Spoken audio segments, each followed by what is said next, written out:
28 de septiembre, San Wenceslao, mártir. No se puede decir que el bautismo de Borivoj, rey de Bohemia, y el de su esposa, Santa Ludmila, tuviese como consecuencia la conversión de un gran número de sus súbditos, puesto que, por el contrario, la mayoría de las más poderosas familias checas se oponían enérgicamente a la nueva religión. A partir del año de 915, Ratislav, el hijo de Borivoj, gobernó todo el reino. El joven príncipe se había casado con Draumira, una doncella que se decía cristiana, hija del jefe de los eslavos del norte, los veletianos. De aquel matrimonio nacieron dos hijos: Wenceslao, que vino al mundo el año de 907, cerca de Praga, y Boleslao.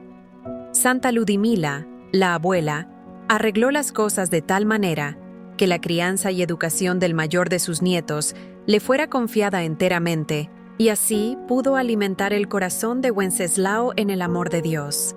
En esta tarea, Ludmila se valió de la ayuda del sacerdote Pablo, su capellán, quien había sido discípulo de San Metodio y había bautizado a Wenceslao. Bajo el tutorazgo de aquellos dos personajes, se afirmaron las virtudes inculcadas en el espíritu del joven, y cuando tuvo la edad suficiente para asistir al colegio de Budech, hablaba, leía y escribía el latín como cualquier obispo y leía el eslavo con facilidad. Era todavía muy joven cuando su padre murió en una de las batallas contra los magiares, y su madre, Draumira, asumió el gobierno e impuso una política anticristiana o secularista. Es casi seguro que, al hacer esto, la reina actuaba bajo la presión de los elementos semipaganos de la nobleza. Pero de todas maneras, el cambio de política dio como resultado que Draumira experimentase terribles celos ante la influencia que ejercía Santa Ludmila sobre su hijo mayor y que denunciase a la santa como a una usurpadora que había formado a Wenceslao para el convento y no para el trono. Ludmila, afligidísima por aquellas acusaciones y muy preocupada por los desórdenes públicos y la lucha contra una religión que ella y su esposo habían establecido a costa de innumerables dificultades, optó por cortar por lo sano y, mediante largas y graves conversaciones con Wenceslao, trató de convencerle de la necesidad urgente que había de que tomase las riendas del poder en sus manos para salvaguardia del cristianismo. Los nobles se enteraron de aquellos manejos, y dos de ellos fueron enviados al castillo de Santa Ludmila, en Tetín, donde la estrangularon a fin de que, privado de su apoyo, Wenceslao no pudiese emprender el gobierno de su pueblo. Sin embargo, los acontecimientos tomaron un curso diferente al previsto.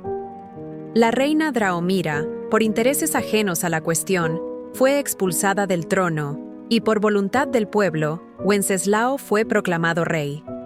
Como primera medida, el joven monarca anunció que apoyaría decididamente a la ley y a la Iglesia de Dios, que impondría castigos muy severos a los culpables de asesinato o de ejercer la esclavitud, y que se comprometía a reinar con justicia y misericordia. Mandó traer a su madre, que se hallaba desterrada en Budech, y desde entonces la ex-reina vivió en la corte sin intervenir para nada en el gobierno de Wenceslao. En ocasión de una asamblea de regentes, convocada y presidida por Enrique I el Cazador, rey de Alemania, el joven Wenceslao llegó con mucho retraso e hizo esperar a todos los demás cuando se abrieron las sesiones.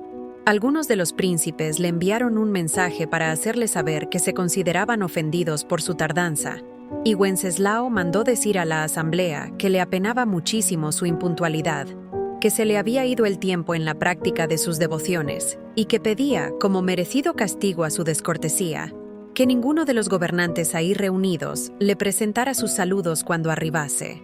No obstante aquella petición, el propio rey Enrique, quien verdaderamente admiraba y respetaba la devoción del joven, le recibió con todos los honores.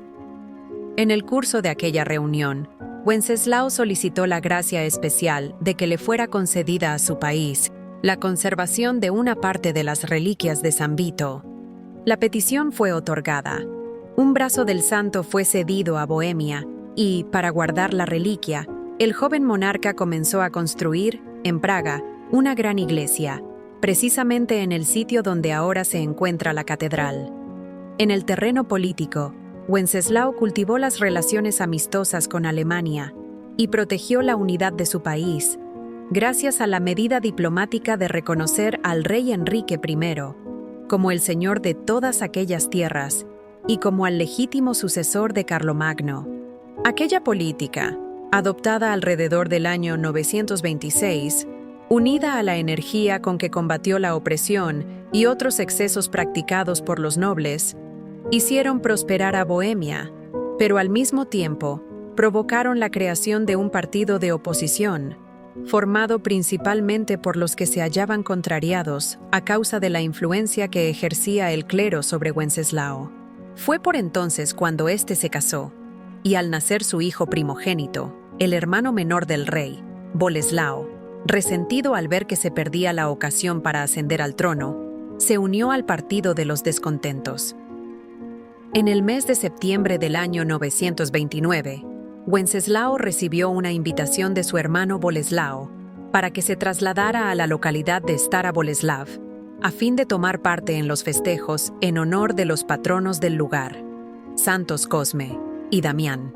En la noche del día de la celebración, terminados los festejos, Wenceslao recibió la advertencia de que su vida corría peligro, pero hizo caso omiso de ella.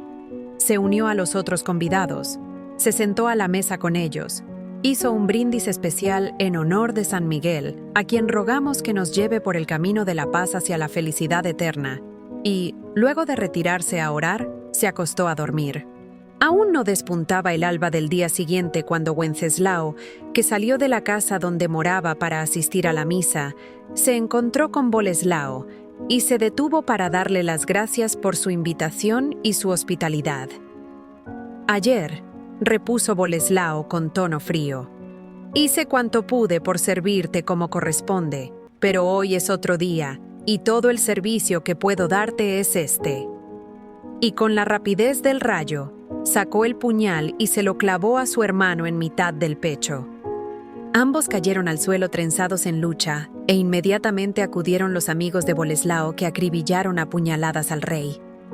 Antes de lanzar el último aliento, sobre los escalones de la entrada a la capilla bañados con su sangre, Wenceslao tuvo tiempo de exclamar: «Dios te perdone, hermano». Inmediatamente, el propio pueblo del joven monarca le aclamó como a un mártir de la fe, a pesar de que parece ser que su asesinato tuvo muy poco que ver con el asunto de la religión, y, por lo menos hacia el año de 984, ya se celebraba su fiesta en toda Bohemia. Boleslao, perseguido por los remordimientos y el terror, sobre todo cuando comenzaron a circular las noticias de los milagros que se realizaban en la tumba de Wenceslao, mandó que los restos fuesen trasladados a la iglesia de San Vito, en Praga, 3 años después del asesinato. El santuario se convirtió enseguida en un centro de peregrinaciones y, a principios del siglo XI, ya se veneraba a San Wenceslao, Svati Václav, como al santo patrón del pueblo de Bohemia. En los tiempos presentes, la devoción que se le profesa como patrono de Checoslovaquia se ha desvirtuado muchas veces por un fuerte sentimiento de nacionalismo. Antes de terminar, conviene hacer la observación de que, no porque se mencione el nombre del santo en un villancico de Navidad muy popular en Inglaterra, la devoción por él haya sido muy arraigada en Gran Bretaña. Las palabras del villancico que se refieren al buen rey Wenceslao fueron escritas en el siglo XIX por el compositor de himnos J. M. Neal para obtener una rima en la traducción de una trova del siglo XIII, Tempus adest floridum.